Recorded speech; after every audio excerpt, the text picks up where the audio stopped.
She blushed, admitting, "You're my first," and the cowboy promised she'd forever be his only. Silver Gulch, 1878.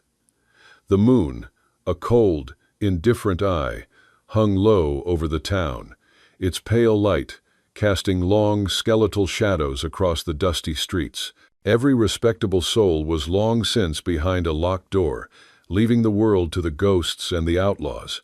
I was one of the ghosts, my back pressed hard against the rough-hewn wall of the general store, my heart hammering a frantic rhythm against my ribs, a drum I was sure the whole town could hear. In my trembling hands, I clutched a worn leather satchel, a small, sad collection of everything I had left in this world. My mother's silver locket, a faded photograph of my parents, and a handful of dollars I had squirreled away from a lifetime of scrimping. Through the thin wall of the saloon next door, the sound of Jeremiah Abernathy's booming laughter was a poison in the night air. It made my stomach churn, a bitter acid of fear and revulsion. Tomorrow, he would come calling, a predator with a contract, the one my stepfather had scrawled his name on to settle his endless drinking debts. At 20 years old, I had already seen enough of Abernathy's cruelty to know what awaited me in his grand, gaudy mansion on the hill. It was a life of hidden bruises beneath expensive silks, a slow, suffocating death of the spirit that no amount of gold could ever cure.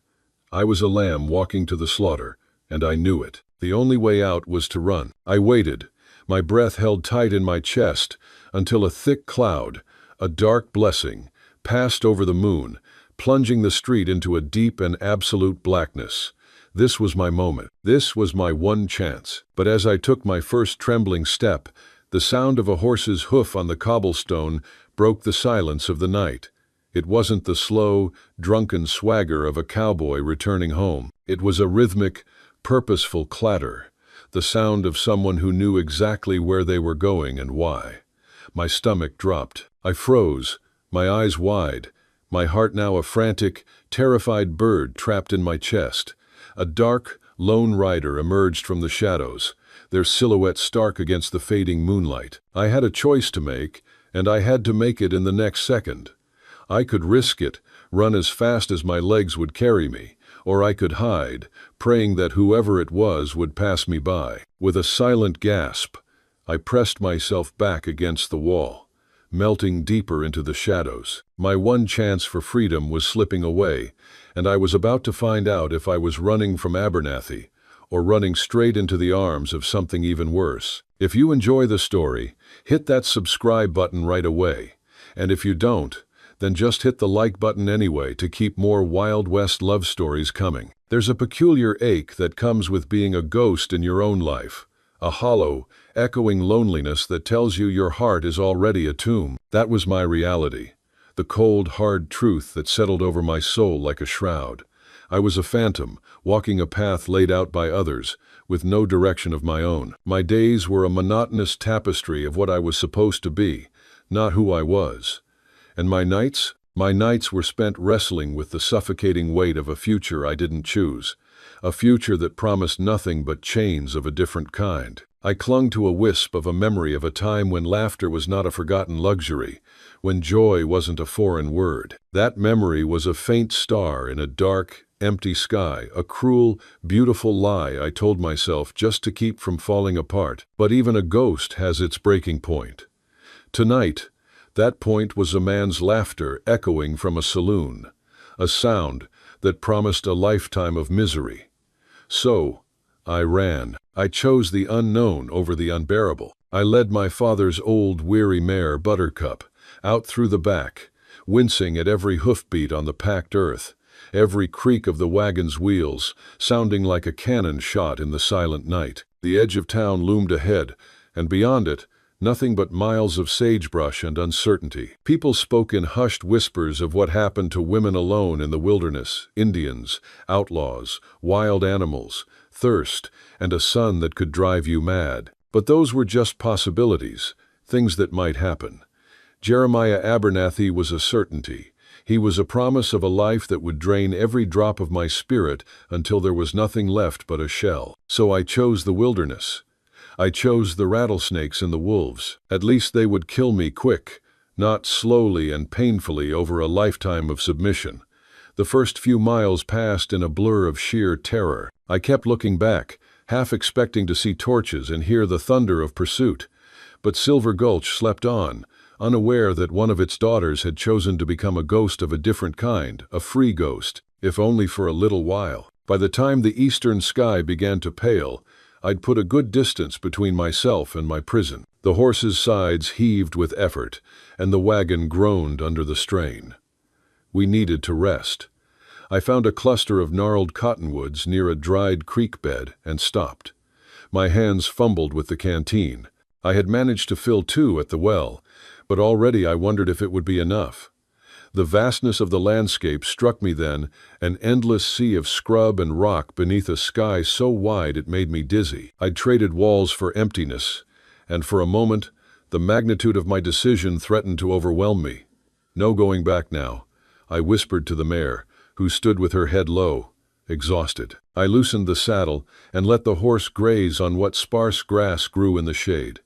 I, myself, sat against a tree trunk, fighting the urge to cry.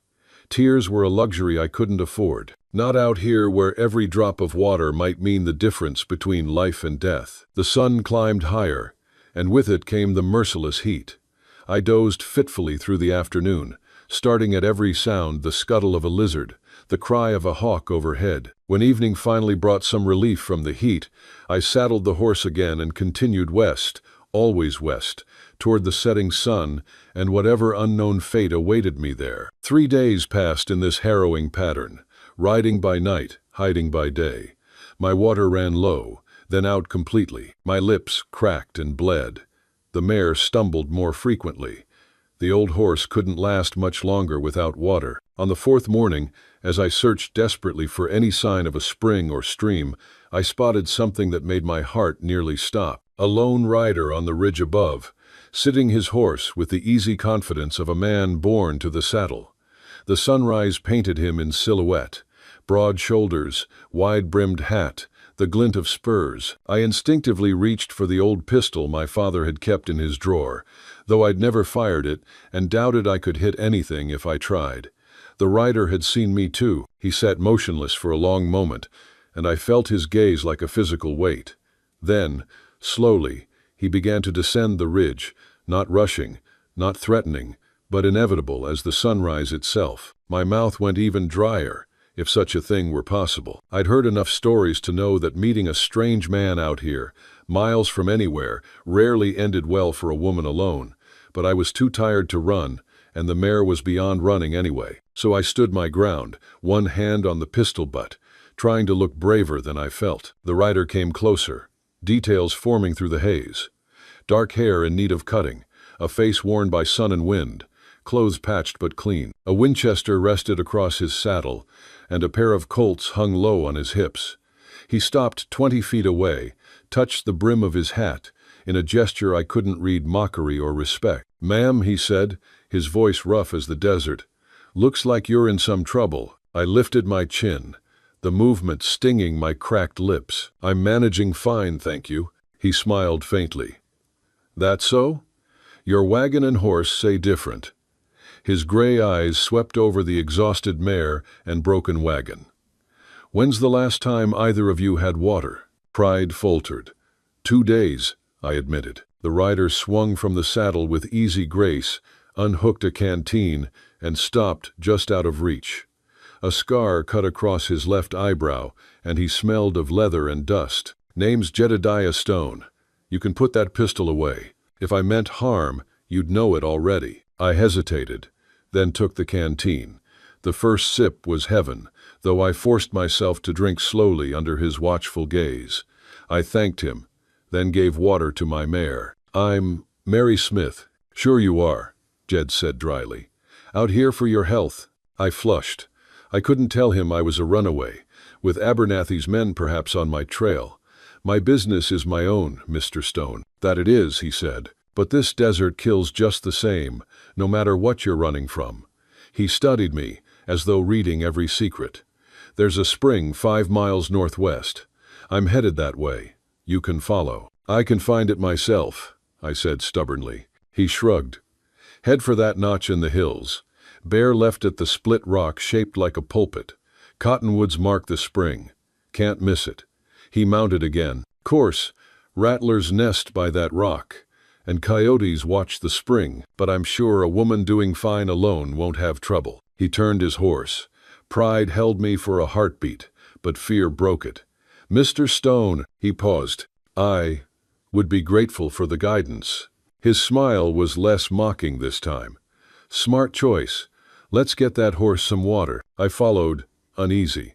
I had escaped one cage only to walk into another. But something in Jedediah Stone's shadowed eyes felt familiar, another soul marked by the past. The sun climbed higher. Behind us my old life faded. Ahead lay only survival. The spring nestled in a bowl of red rock, shaded by cottonwoods. Jed dismounted, scanning the area before gesturing me forward. Let the horses drink first. Not too much. I tried to steady my desperate mare, but my arms trembled. Without a word, Jed joined his hands to mine, guiding the reins. Close enough for me to see gold flecks in his gray eyes. Easy, he murmured. When the mare was satisfied, I filled canteens, savoring each sip. Jed watched me, unreadable. You haven't seen hard times before, he said. I've seen my share. Not like this. No place for a lady. Must be mighty bad what you're running from. I told you, Mr. Stone, my business is my own. He rolled a cigarette. Seems to me a woman calling herself Mary Smith and fumbling a thirsty horse might be in over her head. My cheeks burned. I suppose you think I should marry and settle down like a proper lady. His face darkened. Last woman I knew who did that ended up in the ground. He struck a match. Shadows cut across his features. No, ma'am, I wouldn't wish that on anybody. Silence settled, broken by the rustle of wind and the horses. I studied him, puzzled by his contradictions, danger held in check. Yet he had shared his water, helped my horse. Where are you headed, Mr. Stone? I asked. Jed, he corrected. Nowhere in particular. Just away. Away from what? His smile was humorless. From men who'd like to see me hang. Present company accepted, I hope. My throat tightened.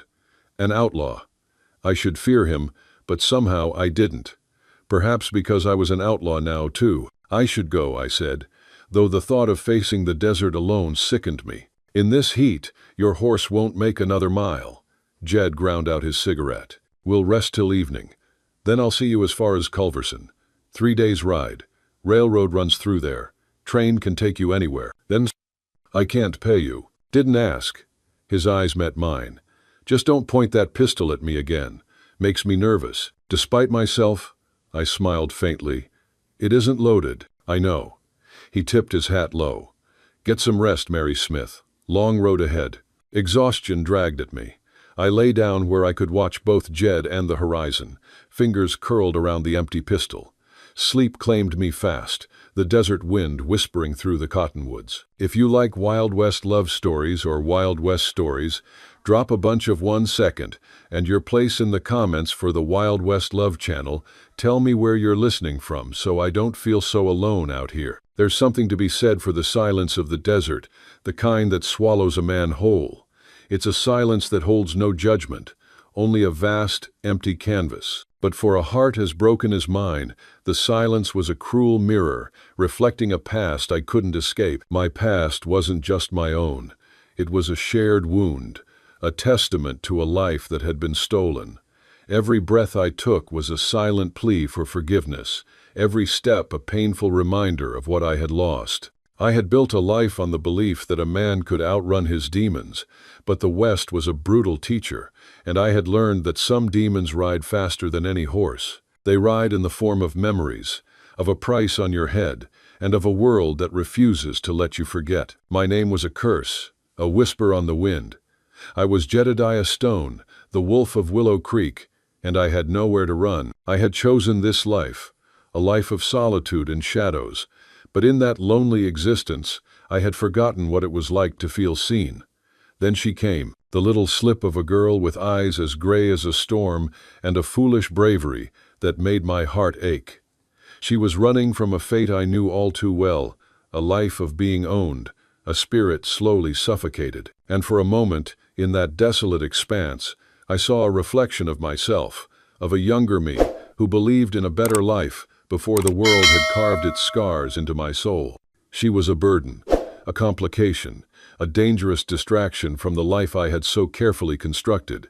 But as I watched her, so tired and so fragile, I knew I couldn't leave her. I knew because in her eyes I saw not a reflection of my past, but a promise of a future I had long since given up on. A future where a man could be more than just a ghost, and a woman could be more than just a memory. So, I took her with me. I woke to the sound of voices, male voices, rough with trail dust and bad whiskey. My eyes flew open to find Jed already on his feet, positioned between me and 3 riders who'd appeared at the spring's edge. His hand rested casual-like on his gun belt, but I could see the tension in his shoulders. "Well, well, Jedediah Stone." The speaker was a thin man with a face like spoiled milk, pale and sour. "Heard you might be in these parts." Amos?" Jed's voice held all the warmth of a December morning. "Still riding with trash, I see." The other 2 men bristled, hands moving toward their weapons, but Amos raised a hand to still them. "That's no way to talk to old friends, Jed. We rode together once. That was before you started burning out homesteads with the families still inside, Amos," Jed said evenly. "Before you went to work for Jack Colton. Business is business." Amos's pale eyes slid past Jed to where I sat frozen. "And what's this? Jedediah Stone traveling with a woman. Will wonders never cease?" I forced myself to stand on unsteady legs. The way the 3 men looked at me made my skin crawl like beetles skittering across my flesh. I understood with sudden, crystal clarity that Jedediah Stone might be dangerous. But these men were something worse. "The lady's with me," Jed said, and there was a warning in every word. "Is she now?" Amos grinned, showing teeth like old ivory. "Seems a shame keeping something that pretty all to yourself. Maybe we could come to an arrangement." "The only arrangement we're going to come to," Jed said softly, "is the one where you water your horses and move on. Peaceful like. 3-1, Jed. You always were good, but you ain't that good." "No," Jed agreed. "But I'm good enough to put a bullet in you before your boys clear leather. You want to die over water and a woman you never seen before?" The moment stretched tight as wire. I could hear my own heartbeat, could see the calculation in Amos's pale eyes. My hand found the butt of the unloaded Colt. A useless gesture, but the only one I had. Then Jed spoke again, so low I almost missed it. "Besides, you don't want to tangle with her. Woman's got the lung fever. Why you think I'm keeping my distance? Taking her to the sanitarium in Culverson?" "No." I caught on immediately, raising a shaking hand to my mouth and coughing a harsh, racking sound that echoed off the rocks. I swayed, letting Jed catch my elbow to steady me. "See?" Jed's smile was thin as paper. "You boys are welcome to her if you want to risk it. Course, I hear the fever makes a man drown in his own blood. Ugly way to go." Amos took an involuntary step back. Disease was the one enemy a man couldn't outdraw, couldn't intimidate. His companions were already turning their horses. "This ain't over, Stone," Amos said, but he was backing away too. "Colton's got a bounty on you, dead or alive." "Tell Colton I'll be seeing him," Jed replied. "Real soon." The 3 men watered their horses quickly and rode out, casting nervous glances back.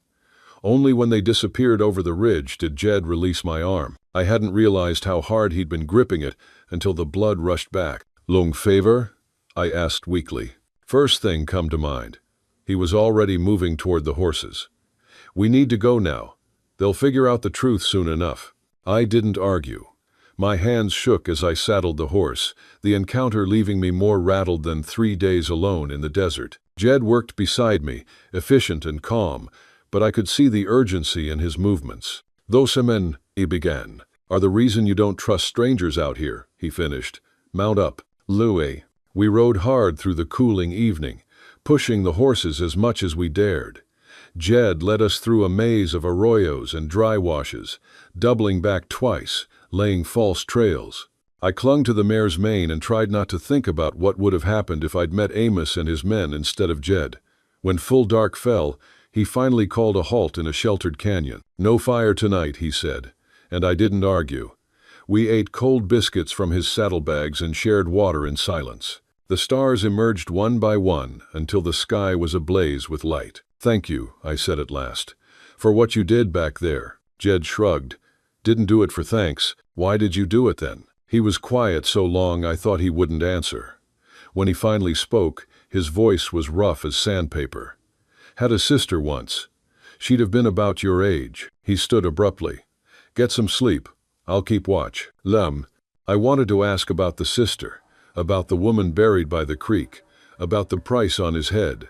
But something in his posture warned me off. He stood at the canyon's entrance like a guardian statue, and I realized with a jolt that I trusted him, this outlaw, this stranger, this man with shadows in his eyes. I trusted him more than I'd ever trusted Jeremiah or my stepfather or any of the respectable men in Silver Gulch. I wrapped myself in the thin blanket he'd given me and tried to find a comfortable position on the hard ground. Above, the stars wheeled in their ancient patterns, indifferent to the small human dramas playing out below. Somewhere in the darkness, a coyote called, and its packmates answered, their voices rising in a wild chorus that made me shiver. "Jed?" I called softly. "Yeah. My name isn't Mary Smith. It's Sarah. Sarah Jane Miller." I heard him shift in the darkness. "Get some sleep, Sarah Jane. Still got a long way to go. Hey there, friend, take a moment and get yourself a full glass of water. It's easy to forget, but staying hydrated is crucial for your health. Also, if you've been sitting for a while, do a quick lap around the room and give your eyes a break from the screen. Your body will thank you." In the vast, aching expanse of the Wild West, a man's worth isn't measured by the weight of his pockets, but by the weight of his word. And for a man who had nothing but his word and his name, the two had become one and the same. My name was a curse, a scar on my soul, but it was all I had left. I had lost everything that mattered. I had lost Annie, my light in the darkness, and I had lost the only home I had ever known. Jack Colton had taken it all, and in his greed, he had turned me into a ghost. I was a man with a price on his head, a phantom haunting the desert, and I had made peace with that. I had convinced myself that I was better off alone, that my solitude was a shield, protecting what little was left of me. But then a little ghost with a horse and a wagon stumbled into my life, and for the first time in years, the silence of the desert was broken. She didn't see the outlaw or the wolf. She saw Jed. She saw the man I was before the world took everything from me. And in her terrified but defiant eyes, I saw something I thought I had lost forever: hope. She was a complication, a danger, a reminder of a life I could never have. But I couldn't abandon her. I couldn't stand by and watch her become another victim, another ghost haunting the plains. So I made a promise to a ghost, and I made a choice to a girl, a choice that could get us both killed. But at least we wouldn't be alone when we died. The morning came pale and cold, the desert air sharp enough to cut. I woke to find Jed already up, studying the horizon with the intensity of a man reading scripture. He'd kept watch all night, I realized, and guilt twisted in my stomach. "You should have woken me," I said, pulling the blanket tighter. "You ever kept watch before, Sarah Jane?" "No." "Then you'd have been no use. Watching's more than staying awake. You've got to know what belongs and what doesn't. Hear the difference between a rabbit and a man pretending to be one." He glanced at me. "I'll teach you later. Not while Amos might be doubling back." The casual offer surprised me. "You'd do that?" "I said I'd get you to Culverson. Can't do that if you get yourself killed. And a woman traveling alone ought to know these things." As we packed, I gathered my courage. "Last night, you said Colton has a bounty on you." Jed's hand stilled on his saddle. "That he does. End of lash." "What did you do?" "Killed his brother." His voice was flat. The man needed killing, but Colton didn't see it that way. I waited, sensing there was more. Jack Colton liked hurting women, saloon girls mostly, but any who caught his eye. Had money and men behind him, so nobody stopped him. His jaw tightened, until he picked the wrong girl, my wife, Annie. The words hit me like cold water. Of course, the woman buried by the creek, the shadows in his eyes. "I'm sorry," I whispered. Jed swung into the saddle. "That was 5 years ago. Annie's been in the ground longer than we were married, but Jack Colton's been there longer still, and that's what matters." We rode in silence, following game trails and dry washes. Jed taught me as we went how to read tracks, how to find water by the flight of birds, how to tell direction by the Sunday. I drank it in like parched earth. At midday, we rested the horses. Jed showed me how to load the old Colt properly. 6 chambers, but load 5. Keep the hammer on the empty chamber. Safer. Have you killed many men? I asked before I could stop myself. Enough to know it doesn't fix much. He corrected my grip, his calloused fingers steadying mine. Hold it firm, not strangled. Shooting's easy. Deciding when to shoot, that's the hard part. I studied the heavy weapon. Would you teach me? If we had time and bullets. But most times, waving a gun just makes things worse. Better to avoid trouble, like with Amos. That wasn't avoiding trouble, that was delaying it. His expression darkened. Men like Amos don't forget. He'll be back. Then why help me? Why take on my trouble too? Jed stepped back, considering. Maybe because I remember what it's like to have nowhere to run. Maybe I'm just tired of seeing men like him take whatever they want. Or maybe I'm a fool who can't mind his own business. That evening we camped beside a thin stream under cottonwoods. Jed showed me how to build a small fire that gave heat without much smoke, how to arrange rocks to reflect warmth. He produced a rabbit snared, not shot, and taught me to skin and cook it. Bullets are for men and predators, he said. Small game you trap. We ate in silence. I found myself studying him in the firelight, gentle teacher one moment, cold killer the next. You're not what I expected, I admitted. When I first saw you, I thought that I'd be like Amos. His smile was bitter. Not all wolves run in packs. Some of us keep to ourselves. Is that what you are? A wolf? That's what Colton calls me. The Wolf of Willow Creek. That was my town once. Had a ranch, chickens, vegetables. Annie and I were building something good. I heard the weight of lost dreams in his voice. You could start over. With a bounty on my head? Colton's reach stretches from here to California. I'd never stop looking over my shoulder. That's no life for a man. Sure as hell no life for a woman. The unspoken words hung between us. Whatever spark had kindled here had no future. I felt an unexpected pang at the thought. What about you? Jed asked. What's waiting in Culverson? I don't know. I have a few dollars and no plan beyond getting away from, I faltered, unable to say Jeremiah's name. From a bad marriage. From one that would have killed me, one way or another. Oh, my words spilled out in the darkness. My stepfather sold me to pay his debts. Like I was cattle. Jed's face hardened. Some men never learn women aren't property. Jeremiah Abernathy's one of them. I saw what he did to his wives, I whispered. I couldn't. I wouldn't become that. So I ran. Not a fool's choice, Jed said firmly. Takes courage to choose the unknown over the unbearable. Most just endure. Like you did? His jaw tightened. I endured plenty before Colton went too far. Watched him hurt women. Told myself it wasn't my business. Annie paid for my cowardice. That wasn't your fault, I said softly. Wasn't it? He shook his head. Get some rest. We've ground to cover tomorrow. I wanted to press him but saw the walls rising. Instead, I asked, will you teach me to keep watch? He hesitated, then nodded. 2 hours. I'll wake you. I lay down, unable to sleep, watching him sit at the edge of the firelight, rifle across his knees, scanning the darkness with steady patience. Every so often, his gaze drifted back to me, and I felt something shift inside. For the first time since fleeing Silver Gulch, I felt safe not because Jed would protect me, though I believed he would, but because he was teaching me to protect myself. When he woke me for my watch, his hand was gentle.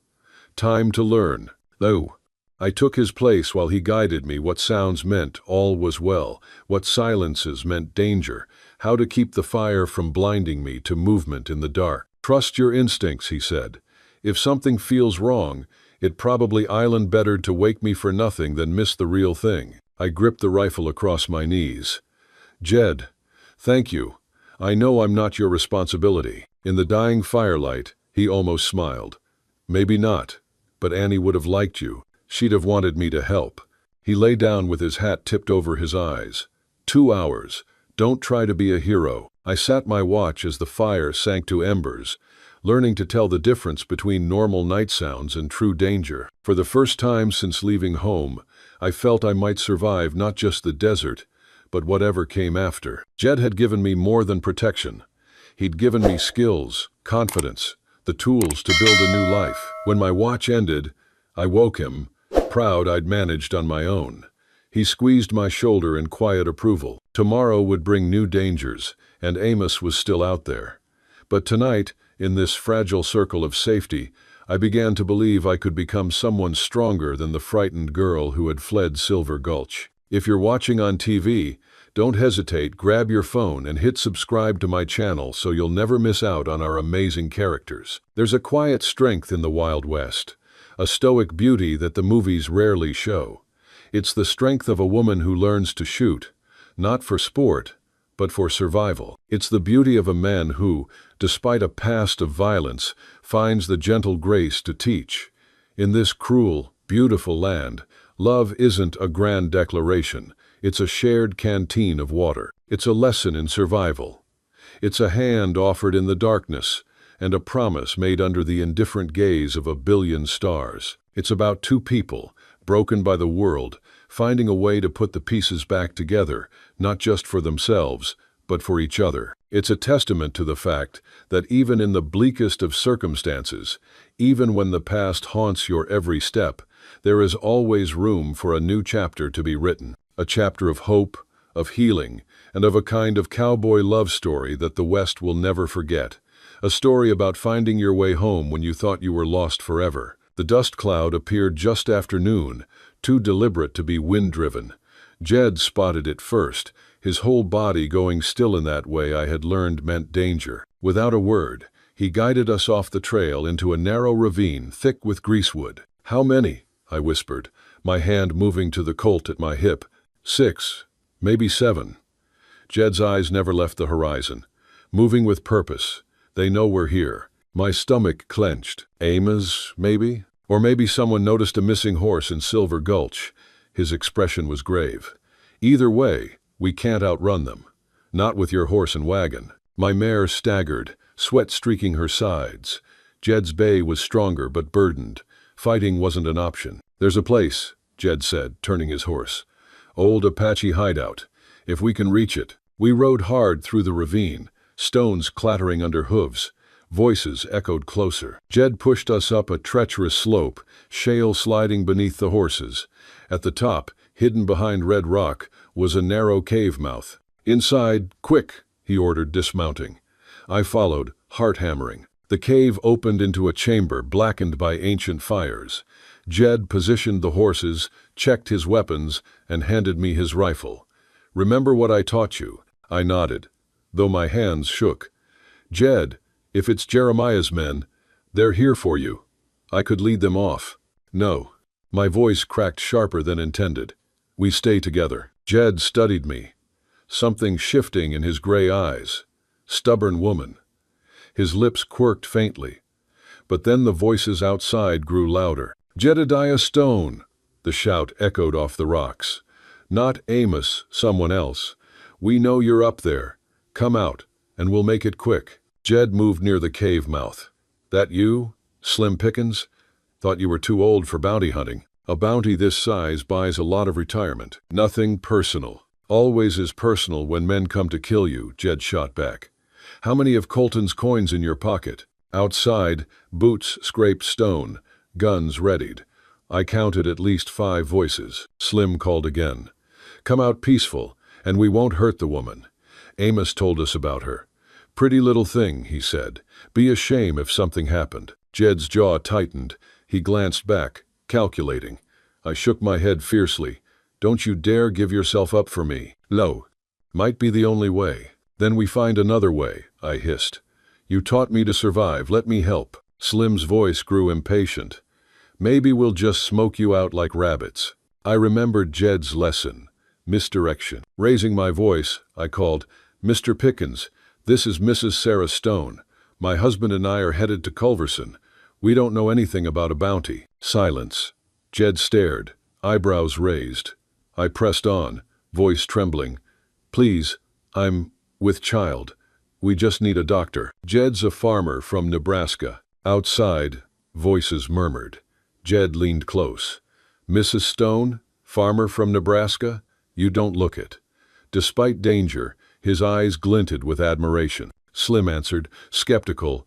Nice try, lady, but we've tracked Jedediah Stone 2 days. We know who he island. Then you know I don't leave witnesses, Jed called, voice gone cold. Ask Jack Colton. Oh wait, you can't. You can't take all of us, Stone. Don't need to, just you, Slim. Rest will scatter once you're down. Course, 2 or 3 might catch bullets first. Want to pick which ones? Tension thickened outside. Men who rode for money weren't eager to die for it. Then came another sound, hoofbeats. More riders. Jed's expression hardened. A new voice rang out, making my blood run cold. Stand down, boys. The woman's mine. Jeremiah Abernethy. I nearly buckled. Somehow he'd tracked me all this way. This ain't your fight, Slim protested. We're here for Stone. And I'm here for my property.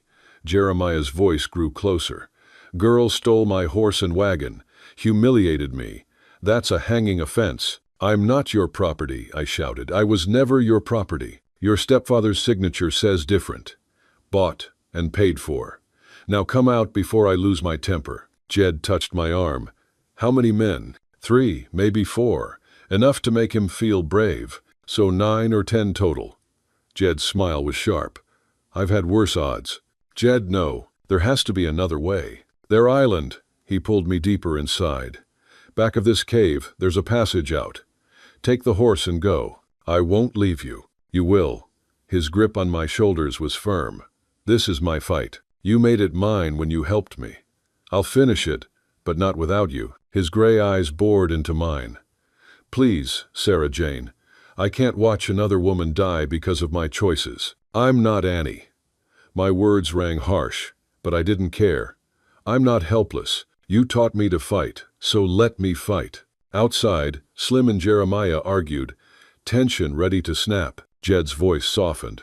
You asked why I helped you. Truth is, I saw something in you that first day. Strength, courage, a spirit meant to run free, not die in some cave. Then why ask me to run? Because living is winning. Every day you're free is a day Jeremiah doesn't own you. He pressed a leather pouch into my hand, heavy with coins. Enough to start fresh. California, maybe Oregon. Lie. Yell. Go. He touched my face once, tender. Go now while they're still arguing. I wanted to refuse, but his eyes held resolution. A man already at peace with his fate. I remembered his lessons. Sometimes the brave choice wasn't the obvious one. Promise me, I whispered.